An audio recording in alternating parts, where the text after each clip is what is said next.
Halo semuanya, para sobat, adik-adik, bapak, ibu, pembelajar bahasa Inggris dimanapun berada. Apakah masih ingat dengan halaman ini? Halaman ini sudah kita bahas sebelumnya di video pertama, di tepatnya di menit ke-8 lewat 57 detik.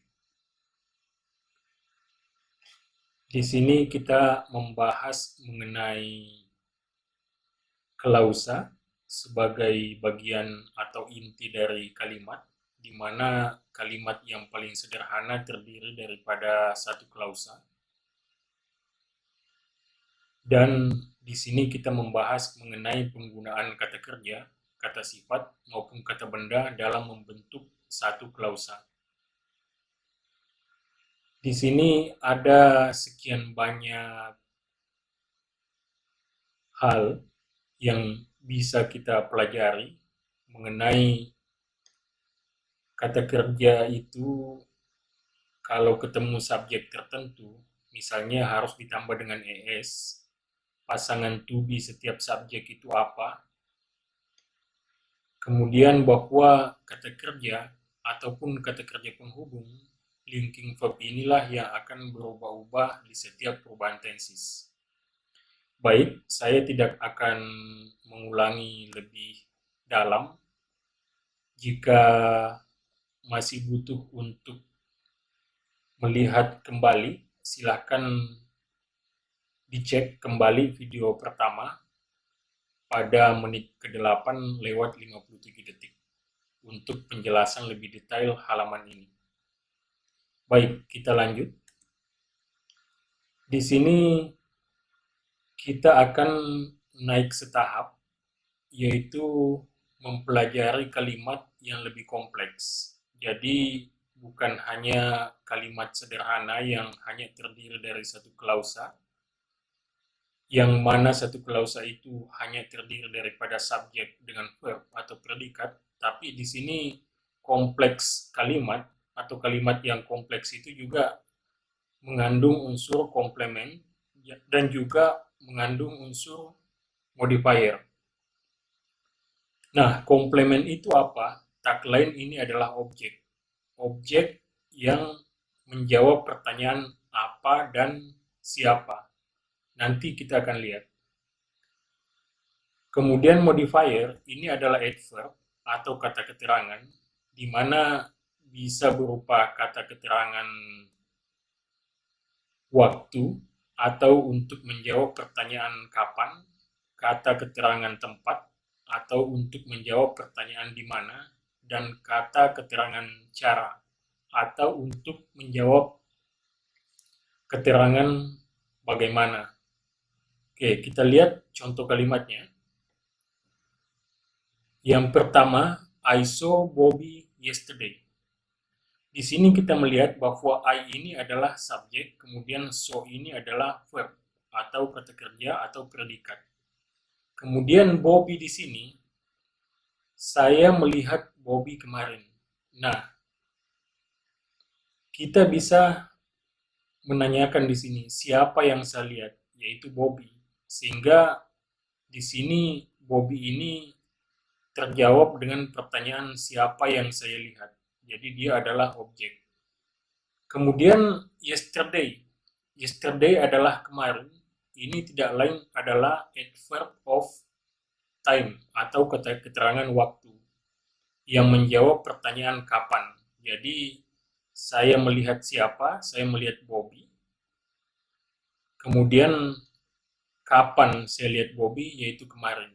Jadi ini adalah kalimat yang terdiri daripada subjek, kemudian kata kerja, kemudian objek, dan kata keterangan waktu atau adverb of time karena menjawab pertanyaan when. Yang kedua, kita lihat she ate apple in the classroom last morning. Jadi dia memakan apple di dalam kelas kemarin pagi. Nah, jelas di sini bahwa subjeknya adalah she, kemudian verbnya adalah ate, Kemudian apple ini adalah objek, karena ini bisa menjawab pertanyaan apa yang dia makan, yaitu apple.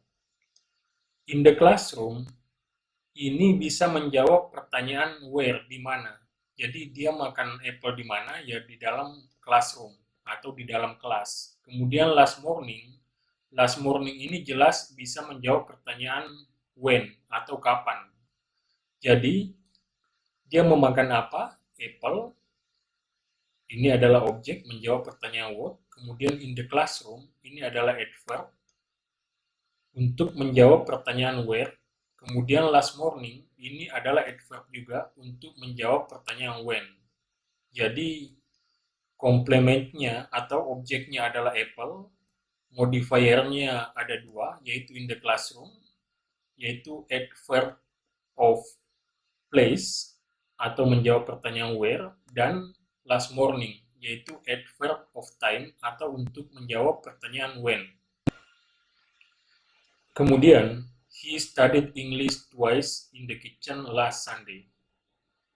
He studied ini adalah subjek tambah verb, kemudian English ini apa yang dia pelajari, sehingga ini adalah objek atau komplement yang menjawab pertanyaan what.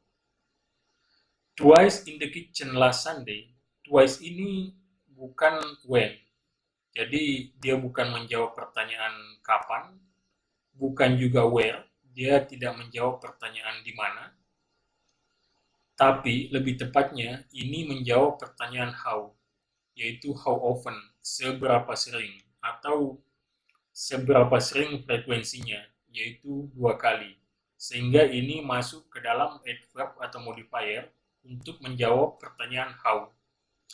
In the kitchen, ini jelas menjawab pertanyaan di mana, sehingga ini adalah adverb juga. Begitu pula last Sunday, ini adalah untuk menjawab pertanyaan kapan, sehingga ini pun termasuk ke dalam adverb atau modifier. Jadi, dia belajar bahasa Inggris 2 kali di dapur pada hari Minggu yang lalu. Susie tried very hard last afternoon. Jadi, Susie berusaha sangat keras pada sore hari tadi. Atau Susie mencoba dengan sangat keras pada sore hari tadi. Ini jelas, Susie tried itu adalah subjek tambah verb. Kemudian very hard ini, kalau kita lihat, ini jelas bukan untuk menjawab pertanyaan apa dan siapa. Juga ini bukan menjawab pertanyaan kapan dan di mana. Tapi ini untuk menjawab pertanyaan how, bagaimana. Jadi bagaimana Susie mencoba? Dia mencoba dengan sangat keras.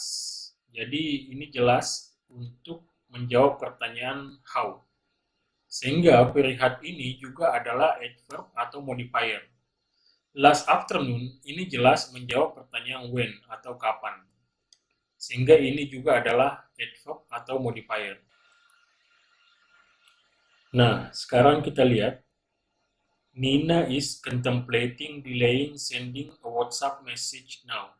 Artinya, Nina sedang berpikir menunda mengirimkan pesan WhatsApp saat ini.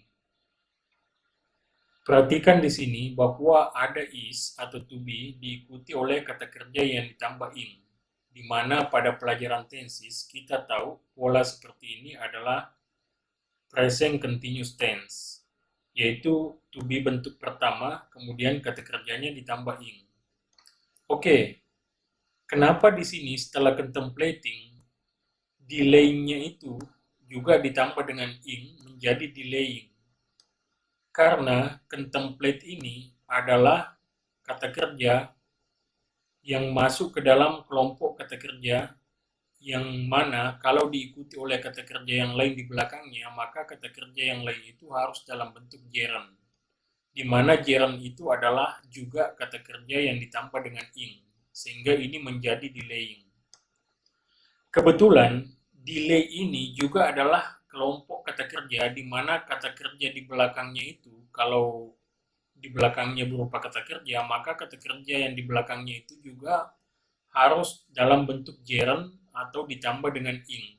Sehingga di sini send ditambah dengan ing menjadi sending. Oke, kalau kita lihat di sini is contemplating, delaying sending, is ini adalah linking verb atau to be, contemplating adalah verb juga, delaying adalah verb juga, sending juga adalah verb. Sehingga sesuai dengan apa yang kita dapatkan di video sebelumnya, bahwa ini adalah frase kata kerja atau verb phrase. Dengan demikian, is contemplating delaying sending ini semuanya masuk ke dalam verb. Jadi, ini adalah bentuk kompleks dari verb, di mana dia tidak berdiri sendiri, tapi terdiri dari 2 atau 3 verb. Ini sekali lagi disebut dengan verb phrase atau frase kata kerja. Oke, jadi Nina sedang berpikir untuk menunda mengirimkan sebuah WhatsApp message. Nah, WhatsApp message ini apa? Ini pasti untuk menjawab pertanyaan what, yaitu apa. Apa yang sedang dia pikirkan untuk tidak dikirimkan, yaitu sebuah pesan WhatsApp. Jadi ini adalah objek WhatsApp message. Now ini jelas untuk menjawab pertanyaan when, yaitu kapan, yaitu sekarang.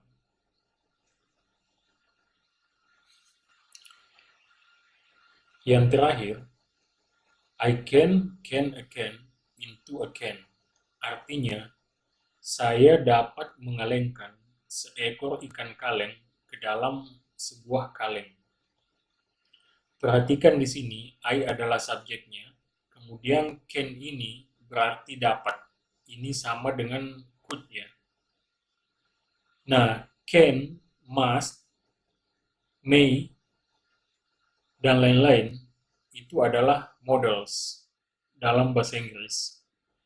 Kemudian can mengalengkan ini jelas adalah kata kerja, sehingga ini adalah modals ketemu dengan kata kerja, berarti ini adalah dua kata yang intinya adalah kata kerja, yaitu mengalengkan, sehingga ini adalah frase kata kerja atau verb phrase.